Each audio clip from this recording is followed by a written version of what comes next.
What's up, everybody, and welcome back to another exciting episode of CollectCo Connection. Today, I'm thrilled to welcome a true force in the world of cash flow and collections, Miss Dee Bowden.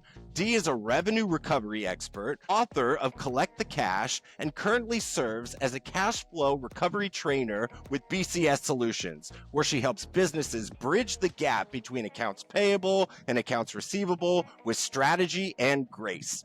With years of hands-on experience in revenue recovery, Dee brings a refreshing and practical approach to collections, focusing not just on the dollars and the data, but on the people and the processes. She is the creator of the 4 keys to collect the cash framework, which include problem solving, customer service, expressing gratitude, and relationship building, a methodology that has helped countless accounting and finance professionals recover revenue with professionalism and purpose. So whether you're a seasoned AR manager or just stepping into the world of collections, Dee's insights are sure to change how you view the revenue recovery process. And without further ado, Dee, so awesome to meet you, and thank you so much for joining me today. Well, Chris, what a fabulous introduction. First of all, thank you, thank you, thank you. When you said you had high energy, man, you were not kidding. I We love it. we I'm like, gotta let's go. go. You know, We're going in. We're going in. We're going hard for the paint, I hard love for the it. people. I love Yeah. it. So, yeah. I wanted to Please. know, so when we were in the lobby, and I know that some of my listeners will love this, you had shared with me that we have a very close mutual connection in Absolutely. Miss Cheryl Parks. Talk to me about Absolutely. how you've collaborated with her. She's so much fun, the sales growth coach.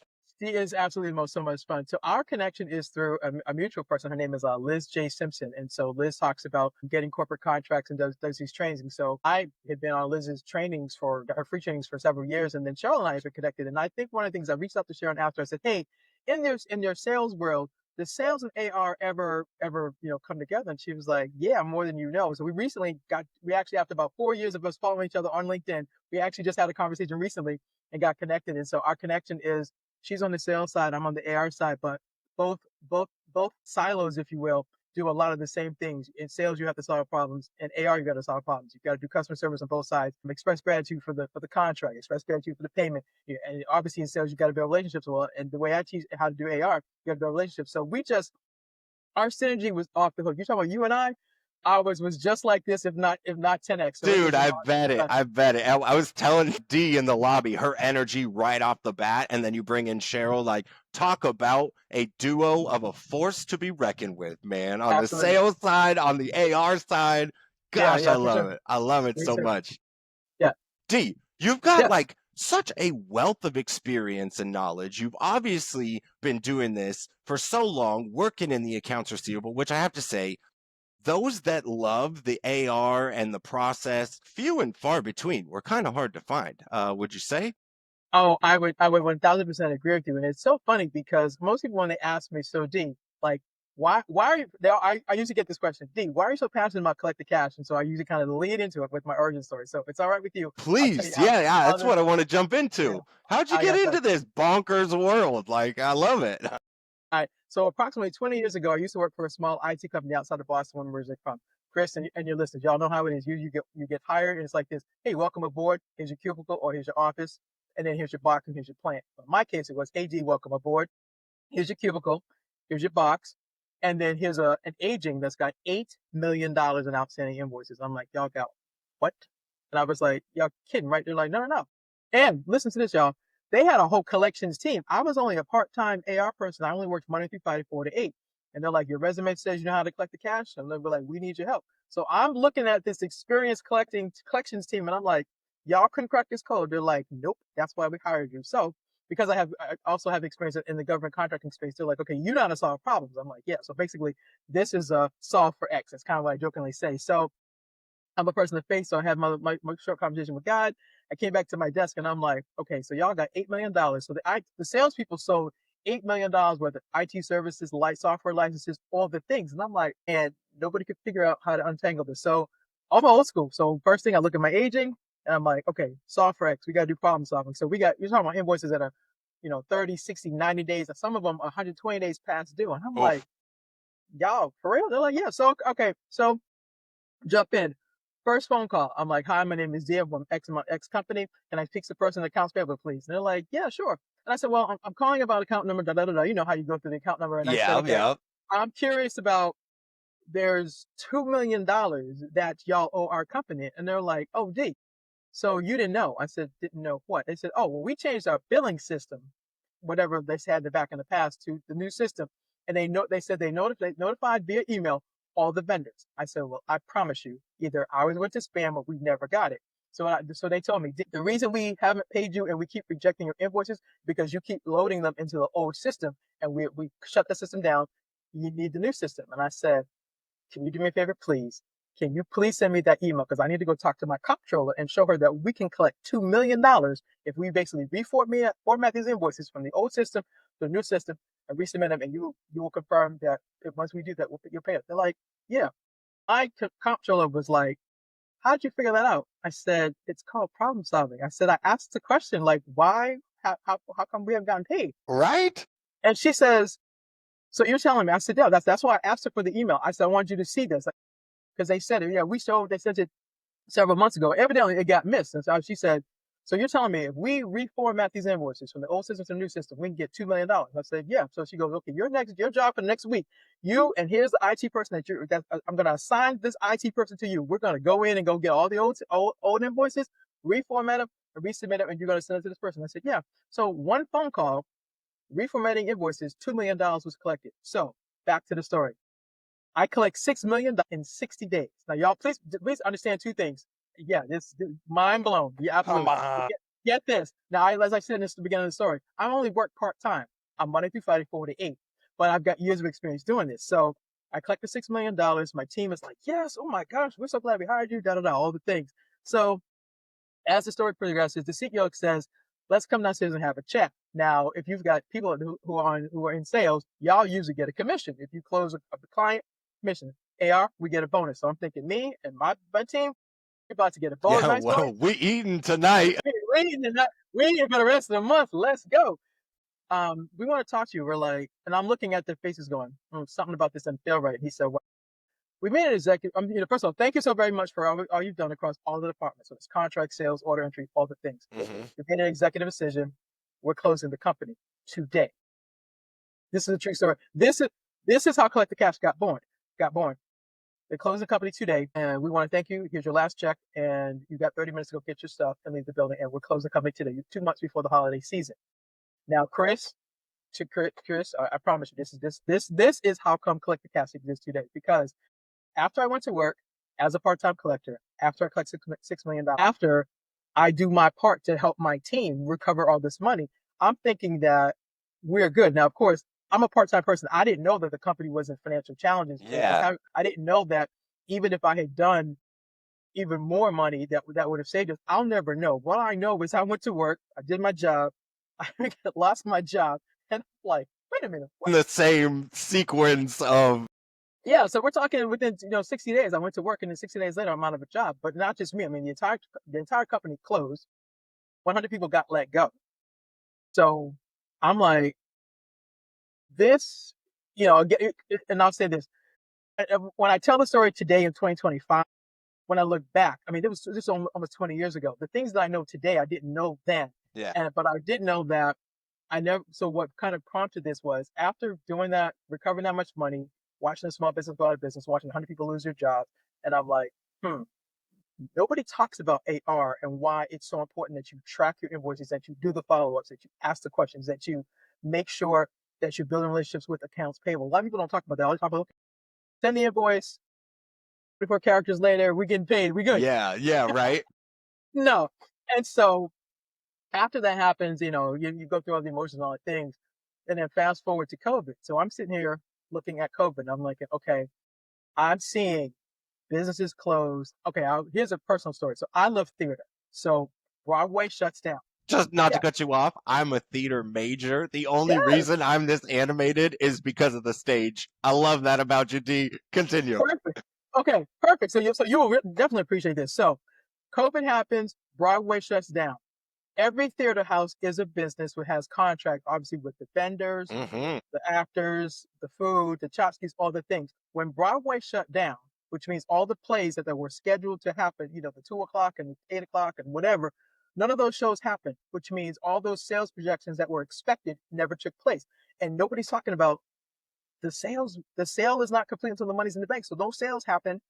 Nobody was collecting their money. And I'm thinking, nobody's talking about this. And so my book coach heard me talk about collecting $6 million. And she says, you got a system. Can you teach small business owners how to do this? I said, look, I do AR for a living. She's like, no, no, no, no. You got brilliance that you can teach us how to do this. She goes, and you do it differently. Like, you don't make us feel uncomfortable or squeamish. She's like, you seem to be real chill about it. I said, well, Yeah. I'm older now and I've got years of experience. I've learned a couple of things. So she's like, we played double dutch, and she challenged me to tell my story and teach her the keys. And she says, Dee, I could be one of your customers, because she says, I don't have a tracking system in place. I don't know how to do the problem solving and all the things you talk about. She goes, so I want you to teach us how to do this. And so we can do this. So we played double dutch and she won. And that's why Collect the Cash, the book exists, and all the things that have come up. I love that. I love that so much. Okay, so a couple things. Yes. Because I want to touch into your story. So first is, I'm a man of faith, and I'm a big believer that Big Guns Upstairs sometimes closes doors to bless you with the best opportunities. So I think that what happened after you collected that $6 million was Big Guns Upstairs had bigger plans for you. And I think that that's so dope, and you leaned into it. I want to go back into real quick how you collected the first 2 million, because I know you've been doing this forever. I haven't been doing this forever, but long enough. And for anybody listening, especially with respect to AR, how bonkers is it that sometimes all it takes to get paid is, shoot, you're using a different system. It's like, that's why you've been ghosting me. That's why I'm 120 plus. That's like all it is. And like, there are even instances, like I work in debt recovery, right? So it's like hey, we're beyond the 120. We need some muscle now. We've collected so many millions because no, every invoice is supposed to have this PO number, and that's why we couldn't approve it. And it's like, dude, you're telling me I just had to add a single dash to this piece of paper and boom, 2 million jacked? And so that's why I know that what you're doing is so essential for, you don't even need to be an AR. You could be just like a small business owner, like a man in his garage wondering when that check for 120K is coming in. Like, those little nuances inside of our world, it is awful to say it, but is the make or break on getting a positive transactional flow. Like, that's crazy. It's Chris. You don't have no idea how happy I am to have this conversation with you right now, because I talk about this all the time. So part two of my story is that I've also supported government agencies for years. Yeah, I want to get into that too. Yeah. And so I brought it up because you just talked about the dashes, the POs, the contract numbers. So I close out contracts. When I said I collect the cash, when I talked about me being a revenue recovery specialist, it's been two parts of my career. One, I've done AR, which I just told you all the story.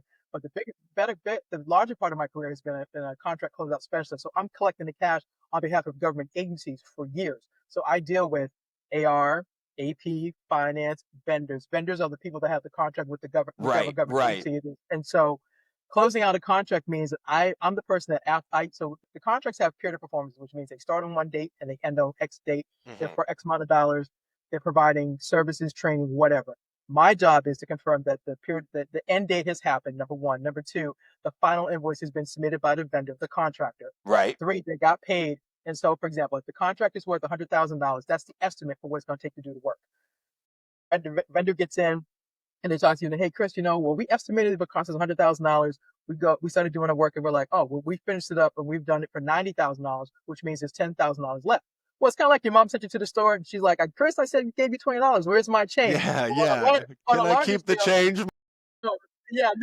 Your mom said no, and the government absolutely says no. So my job is to go to the contractor and say, okay, hey, I've done reconciliation. You have X amount of invoices, you billed, you got paid, and there's $10,000 left. Is there anything else that's going to come up that you haven't told the government that you need the money for? And they'll say no. I said, great. Well, I'm going to do what's called a modification, which basically says this is how much was awarded, this is how much was billed, how much was paid, and this is what's left over. I need your signing authority person to sign the form, and I'm going to process it and then get it signed, and I'll send you back the document. But the money's coming back to the government, so it can be reused. In that transaction, the number of data entry errors is astronomical. Oh, I'm sure. I'm I mean, sure. And you're not because talking baby dollars. You're talking, I mean, you use an example where there's only 10,000 left over, but I could imagine that sometimes there's a lot left over and government's going, hey, Chuck, literally not too long before this call, I literally was working on closing out a contract, and I was about to recover $3.3 million. And the data entry error was this: when the finance people were putting the money on the lines of accounting, hmm somebody forgot to put the money on the right line. So when I'm reconciling how much was awarded, billed, and what was left over, hmm there was this $71,000 discrepancy between what the government's agency had and what this company had. And they're like, well, we can't find this money. So the problem solving, the customer service, the gratitude relationship building, is all a part of that, because I started asking, okay, line by line, let me reconcile Yeah. your line, my line, your line, my line. And like, okay, so you're saying that you got this money. We can't seem to find it on our side. So guess what? Data entry error that had been made almost 3 years ago, nobody found it. Just This wild. but it's wild. But here's the thing: it's not just that it's wild. It's wild that people don't do quality control, because we Yeah. everything 144 characters. We just submit it, Yeah. and we don't check stuff. And unfortunately, and exactly, we just send it off, and we're like, hey, we out. But because of having to recover money, I have to check all the financials to make sure everything is right. And if there's a discrepancy, my job in terms of AR is, okay, this is what our books say. What are your books saying? Where's the disconnect? And then find the disconnect. And then the relationship building is obviously talk to finance and say, okay, here's the financial report that shows all the money that was put on the contract. This line is missing. And they're like, oh, Dee, we put this on the wrong account. And I'm like, okay, so can y'all do a cost transfer, please? They're Yep. like, yep, we gonna do that, and then finally work it out. But those things now, see, people say, oh, that seems so simple, but the point is that when Chris was talking about the data entry, or all the things, it's all the nuances that happen, and this is stuff that people don't really pay attention to, and they're like, well, why does this matter? Well, okay, I'll give you a perfect example. How would you feel if you called up customer service and they ask you for your account number, and you give them the account number, and they're like, we can't find you in the system? You're like, well, this is my account number. You're like, well, you don't exist. Well, but it's because somebody put the wrong information in, your account number is tied to somebody else. And then you Yeah. got to untangle what happened. Well, Now it's on you essentially to figure it out. exactly. So Dang. that's the life in AR and closing out government contracts. It's constantly That is so untangling. wild. It is well. And it's so, I mean, it just drums back to like sometimes it could just be that little dash or putting the number on the wrong column and you're 75K in the hole and people asking questions and they're going, D, you gotta figure this out. You gotta get to work. Dude, just I have another story about that, and this is to support that. So this is another contract closeouts, but contract closeouts deal with AR and AP all the time. So here's another example. So recently, another vendor, we were going back and forth with. Okay, I'm reconciling their dollars. I show award, bill, what's left over, mhm. and they kept saying your amount is off, and I'm like, well, this is what our records show. And then, so I have y'all, if you follow me on LinkedIn, you probably know my tagline is what had happened was, because that's the beginning of Love it. What because had what happened happened was, was is how I get to the story. This in AR, so for your listeners, whenever there's an issue with AP or AR, the what had happened was, it's kind of like my tongue in cheek, but it's the please tell me the story, because we got to solve for X, but if we don't know what the components of the story are, we don't know what we have to fix, because it could be a data entry error, it could have been a missing dash, it could have been a missing PO number, it could be a variety of things, but what had happened was is the story. So I literally wrote to the person. I'm like, hi, this is D. So what had happened was, and she literally told me, said, D, we made a mistake. You talk about the POs. This is what happened. So they submitted they had two contracts with this agency. They used the wrong contract number on the wrong invoices. So they submitted them, that'll get and you. I get you. So they're That'll, like, they submitted it, and they're like, well, we finally we realized we made a mistake, and so we called into the agency, to the finance people, and said, oh, can you just delete the invoice and we'll put it back. I said that's not how it works on this space. You have to get permission to get it corrected, all the things. hmm And so they have been round and round and round and round. So I said, okay, did you ever talk to the core, the contracting officer representative that says, yes, I will delete these invoices and you can resubmit them? They're like, no. And I said, okay, inside the government space, there has to be somebody that approves whatever transaction, whether you put it on or take it off. You just can't Yeah, resubmit it it. can't just like disappear out of nowhere and now Yeah, nobody's asking questions. exactly. And they were like, So, and I asked them, they said, I asked how far back, and I said, this issue had been going on for 4 years. I kid you not. I was like, 4 years? So they're like, yeah, because they made this data entry mistake 4 years ago, but nobody asked them, why did you do what you do and what's the story behind it? And so I said, so the reason that because I had a dollar amount, I was trying to recover, I think $800,000 from them, and that was wrong. They kept saying, no, that's not the amount. But I'm like, but I don't know why it's not. So then I got the story, and then I said, okay, so now we have to get the cost transfers done. We have to get the approval from the core. We have to do all Yep. these, and then you can resubmit these invoices correctly, and then finally the dollar amount will be this.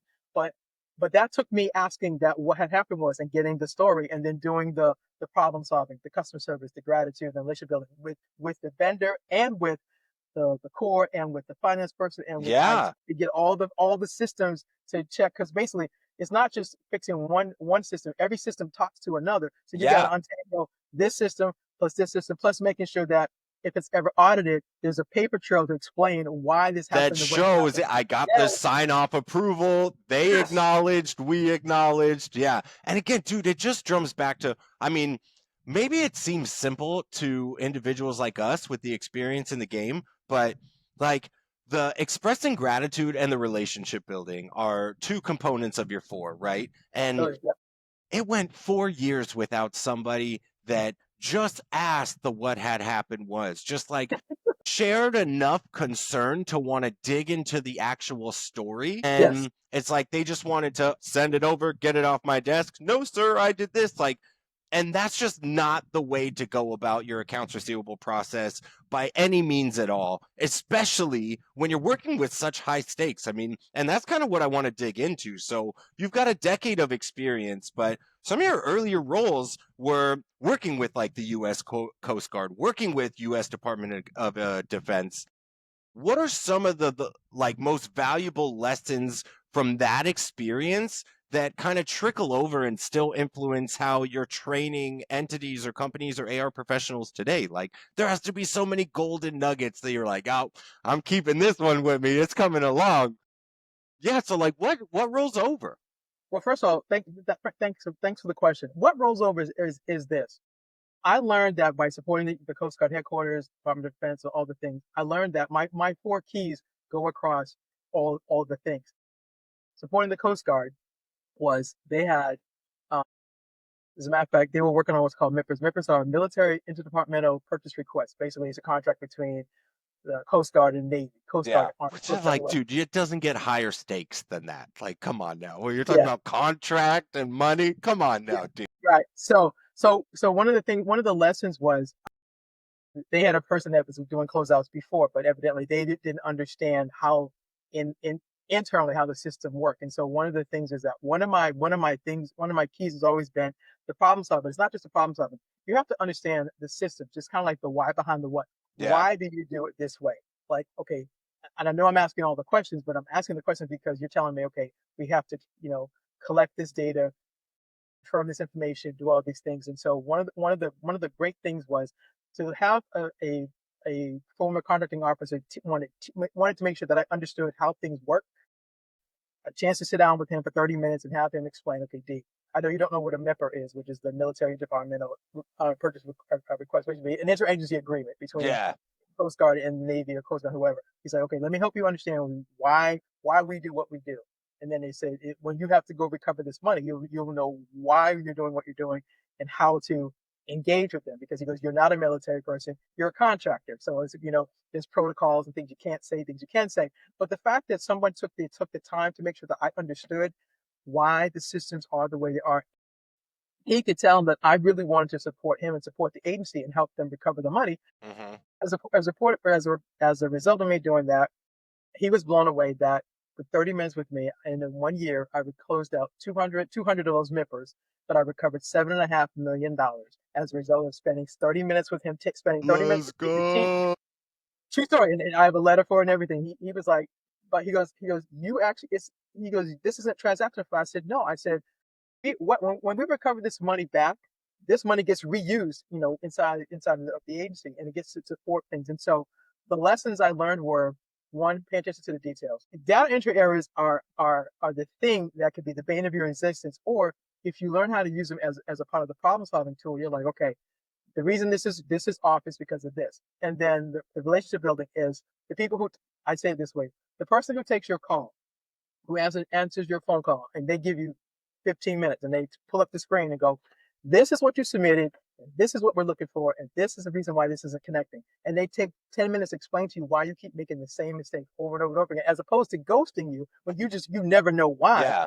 It's those things. And so when you're dealing with AP, I tell people all the time, your AP person on your account, that person is valuable. You need to treat him or her with the utmost respect, because first of all, if your payments have not come through after 60 or 90 days, somebody's got to go dig into the system and find out where it is. That's the first thing. Yeah. And if you get blessed to have somebody explain to you why, Which you're not always blessed with that. I know you know.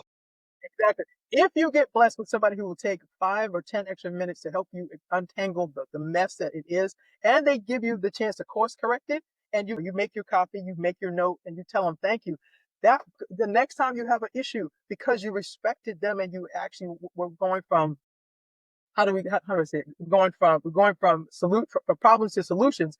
That person goes, okay, the next time you call, like, hey, Dee, how you doing? What do you need?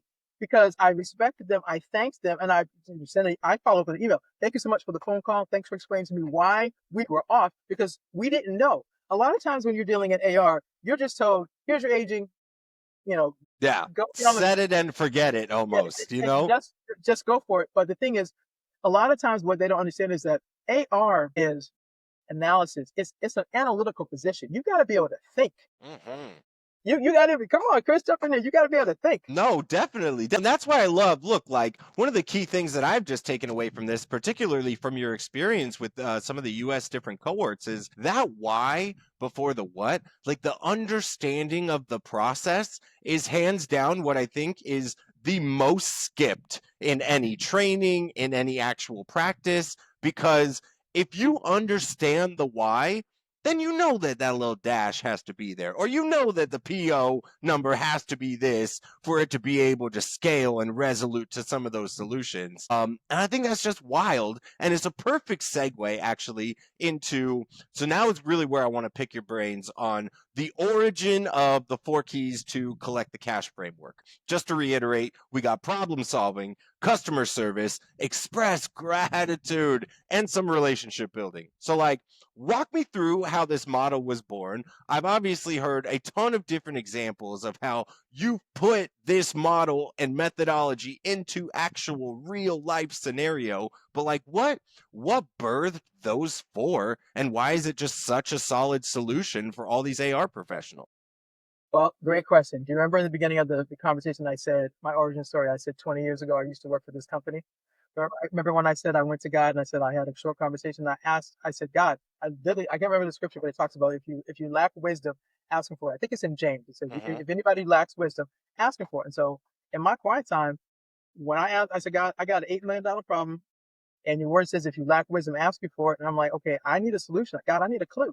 And I got quiet. And just out of my quietness, I heard problem solving. I heard customer service. I heard express gratitude. And I heard that. relationship Gosh, building. I love that.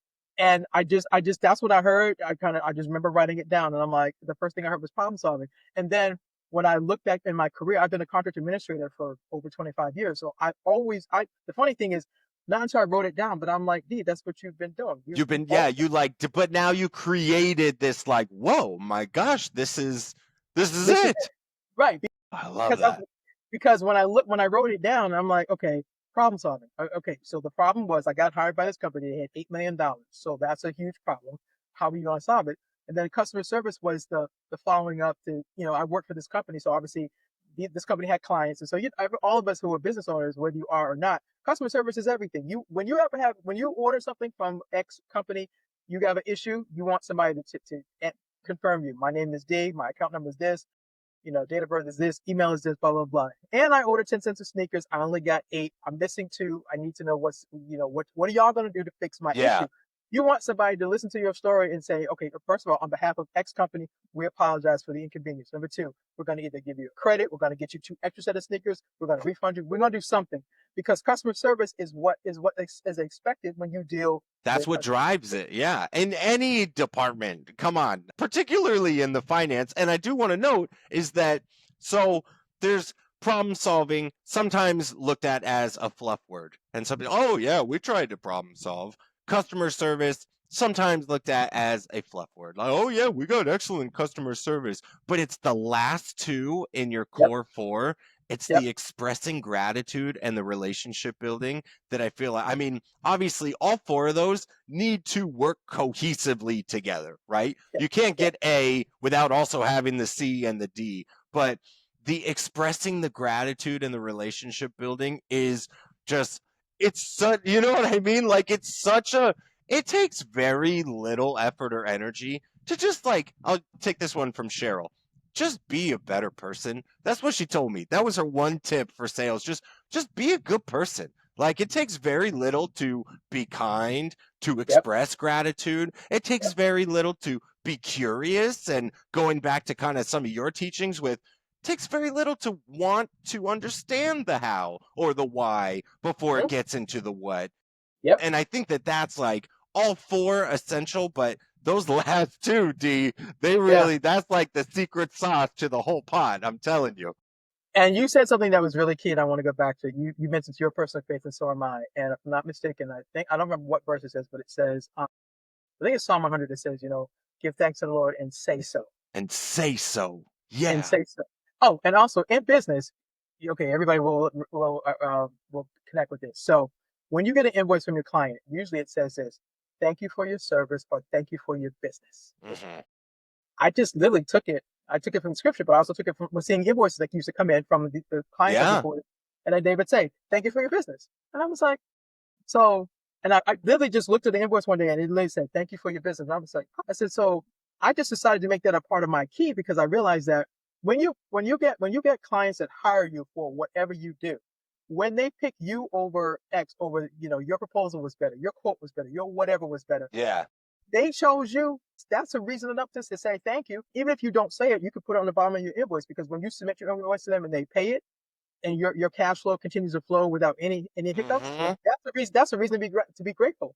Number two, I just think that it's just like one of these things. I feel like it's like almost like a lost art, because I joke about the 124 characters, but sometimes just saying thank you for your Is business, thank you for just being my customer. monster. And another thing, during the holiday season, depending on what industry you work in, they usually send you a gift. And what it is, thank you for being a customer of X company. We appreciate you working with us all year. We hope you have a great holiday season. We look forward to serving you in the new year. They realize that, number one, that's a part of customer service. They recognize that you had a choice when you hired them or did contracts with them to do work. You could have put your money anywhere, put your business anywhere, but you chose them. So they recognize, okay, part of my customer service is I'm going to send them a card, Yeah. gift card, a note, or whatever. I want them to know that I value them as my customer. I want to continue this relationship because I want to have repeat business and new referrals. These are all the soft skills that I just think are what we do.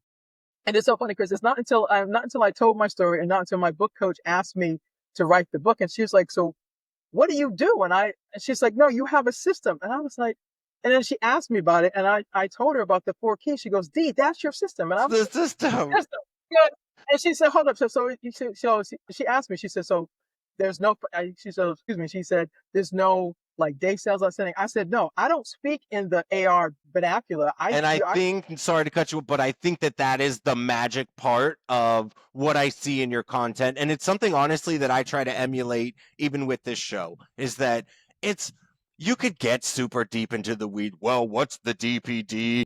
Is there a personal guarantor? Are we in between the 60-90 gap? But like, talking like that doesn't resonate, and it often doesn't solve the problem, because it's so easy for that lingo to go in one ear and out the other. And so when you talk, going back to like, just be a better person, show gratitude, be kind, relationship build. If you and I were sitting at a coffee shop, we would be enjoying coffee, having genuine conversation like this, and I promise we would not like, okay, well, did you look at the expat, look at that dash, you know what I mean? Like, it takes so little to just be a human with some of this stuff.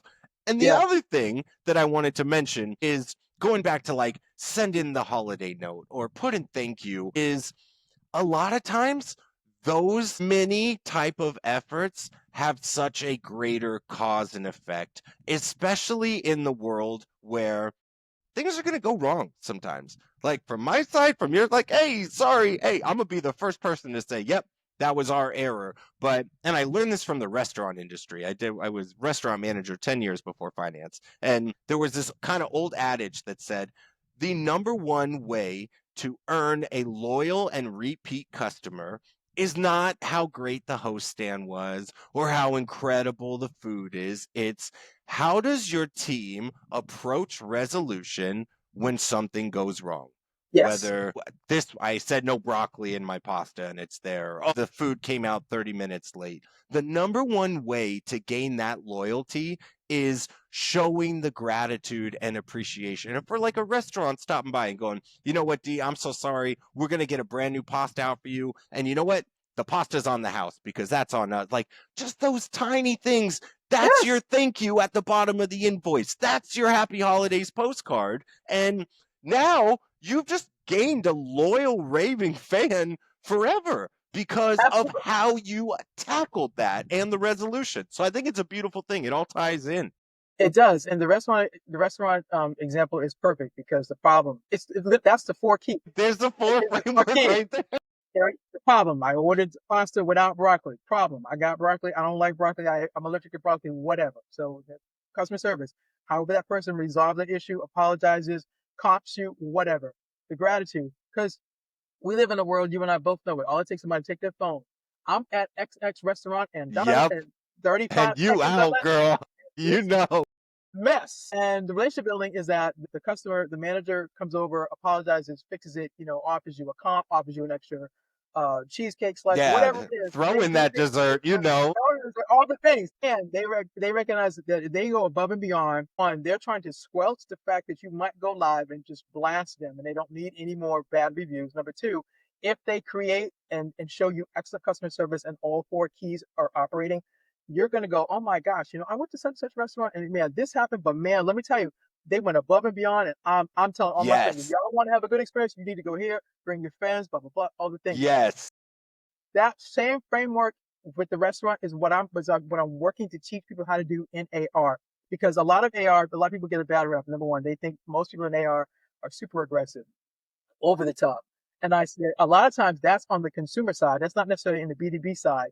And so number two, you got to understand that when sales and AR finally get together, when the salesperson recognizes that their commission is tied to me, the collection person getting the money, you want to connect with me because if I have an issue with your customer that you got the sale for, I need you on my side to help Yeah. me fix this. And so if I'm running into challenges and because of something you said on the front end, I don't know that you said something that I don't know because Right. I'm just going down to agent.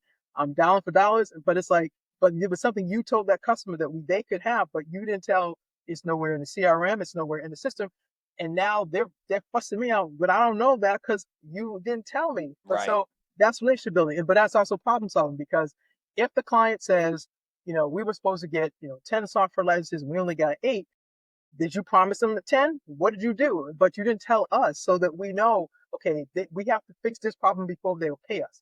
That's where the four keys came from because it was all the experience of dealing with sales, in the software industry, technology, in the IT space, obviously in government contracting a lot because dealing with, Yeah. Because internal, you're talking about multiple departments. There's a lot of cooks in the yeah, kitchen on that one yeah, for sure. multiple hands, and it's like all the things, and knowing that if you don't get it right on the front end, by the time it gets through all the systems, it's still going to be a mess. And on the side of government contracts, if you don't connect all the dots, for example, if I don't confirm with the vendor that their money was been paid in full and they sign the document, and then there's that, then I recover the money. Then I've got to have them sign the modification plus the contracting offer has to sign Yep. it. And it's got to go in the system. Then it's got to be uploaded. Then finance has got to track it, and then on and on and on. And I've got to make sure it actually closes across 5 different systems. And then the vendor has to get the final signed document that says, yes, we agreed that you were awarded this, you got paid this, or you returned this to the government, and we're good.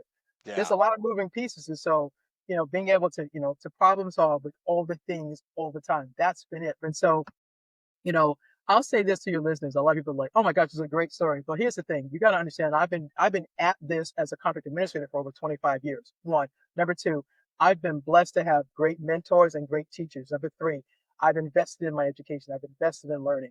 I've invested in how to do this better. In the beginning, did I make mistakes? Are you kidding me? We don't have enough time for all the mistakes I Yeah, made in the beginning. yeah. Girl, you and me both. Are you kidding? Right, right, right. But the thing is, I finally figured out like a rhythm, and then we both are talking about our faith, and it's just so funny. I mean, a lot of people are like, "Oh, your faith, you're super religious." It's not even about being religious. It's about recognizing that I'm smart and am gifted in what I know how to do, but I learned that asking for wisdom to help do this better, and then finding a way to do it better. And then I realized, like, as I got the wisdom and implemented, I was like, oh, this is really cool. And God cares Yeah. about how I do this. I'm like, oh yeah, let's go, let's No, do I it. love that. I love it. Well, I mean, again, talking about the good book, it's like if you are looking for patience and you go, "Hey, Big Guns, like, can you make me?"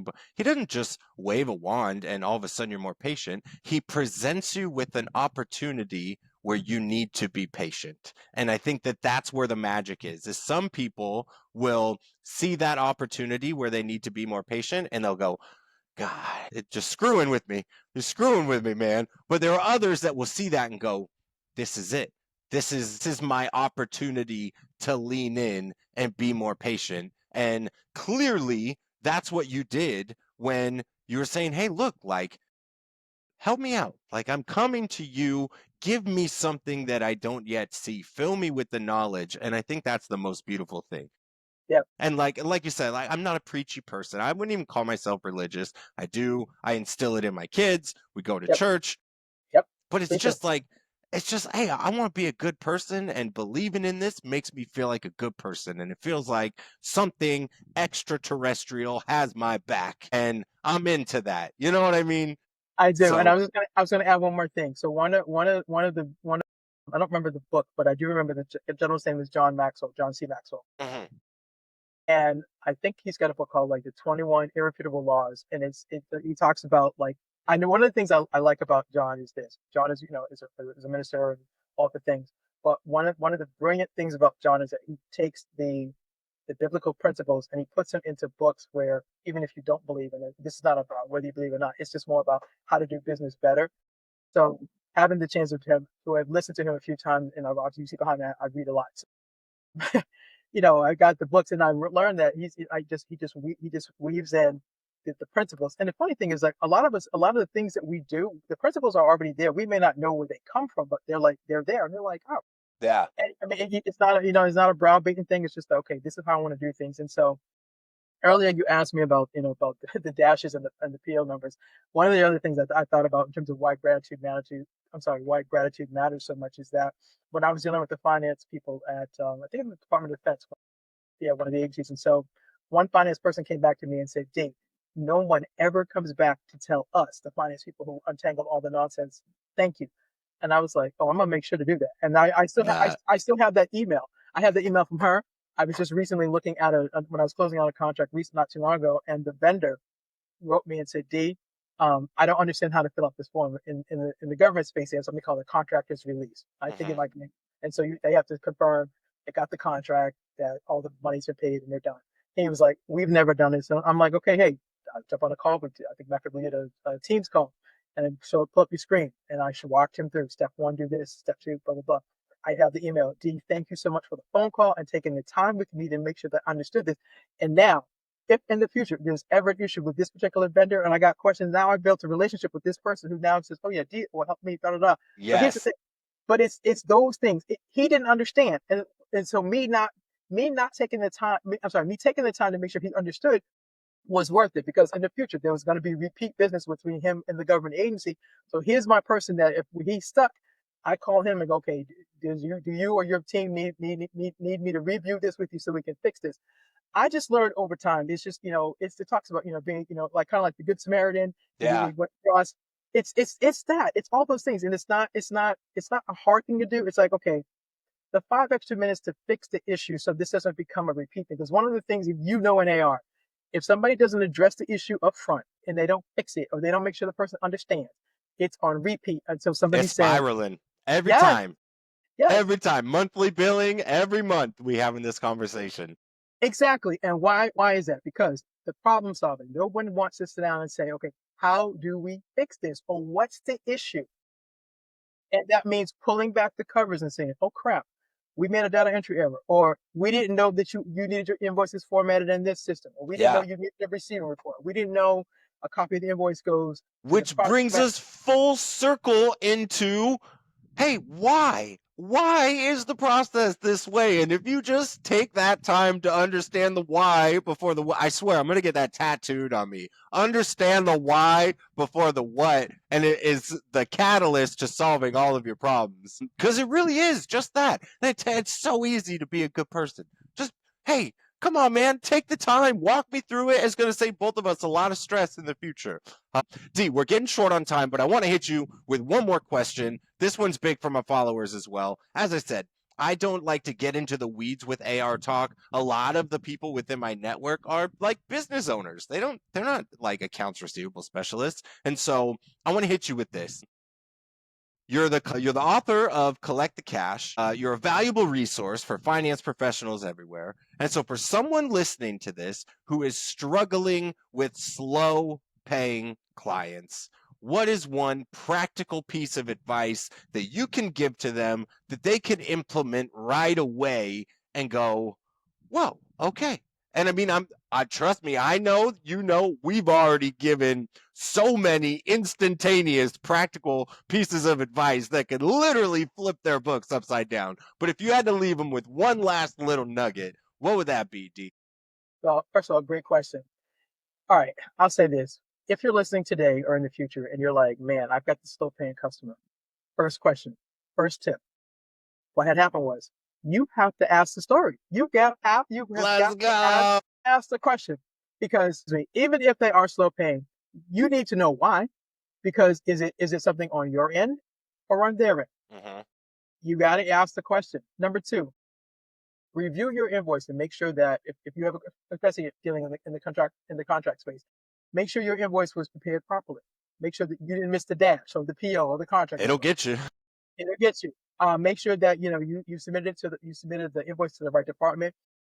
Additional copies were supposed to be submitted elsewhere. Did you do all that? Make sure you go through and you should have a checklist of everything that you were supposed to do for your invoice and confirm that everything was done properly. If you miss a step, fix it so that you don't keep making this mistake that Chris and I talked about before. Call your customer. 144 characters ain't gonna always do it. Ain't gonna do it. We got these little bots now. That is such a nugget for everybody. Call your customer, man. You can't. Not everything is solved in email. All right, it just doesn't work that way. Or 144 characters. I joke about texting. Yeah. We're going back and forth on Twitter at this point. We got these AI bots. Listen, the bots don't know how to problem solve. The bots don't know how to build relationships. The bots don't know how to do customer service, and they daggone sure don't know how to build a relationship. So call your customer. Sometimes it's as easy as, hey, Chris, this is Dee. I'm reviewing my accounts, and I've noticed that this X account is still outstanding. Can we, if they say they can't take your call right now, okay, when can we schedule a call, and when can we just silly talk this through? Because I want to understand what's disconnected, because you've been a valuable customer, love working with you, want to continue the relationship, but I don't want this problem to continue going on without us talking down and reasoning together and figuring out what's the disconnect. And if it's on our side, we're going to take responsibility. If it's on your side, I'm hoping you're going to do the same. And let's go from what had happened was to how do we win? And when we win, you get paid. Yeah, I love that. Gosh, and you said like almost the magic words inside of that for everybody listening. It is, can you help me understand? Dee didn't pick up the phone and go, hey, it's 45 days past, or hey, what's going on with, hey, Dee, can you help me understand just so that we can get this thing going? I'm on your team, you're on my team. Like, let's work together and get this going. Gosh, I love that. Dee Bowden, goodness, I couldn't have asked for a better guest, especially to talk about our crazy world of accounts receivable management, accounts receivable, accounts payable, a little bit of U.S. Department of Defense and Coast Guard contract talk. No higher stakes in the game. Such an honor meeting you. I'm telling you right now, this is not the last time that you come in. In fact, we might do a full you, me, and Cheryl session just so that the three of us can share some war stories together. The amount of energy that would be in that session, I can't even tell you. Miss Dee Bowden, I appreciate you so much. Thank you for popping on with me today. Thank you too. Appreciate it. Have a wonderful rest of your day, and I will talk to you soon. All right.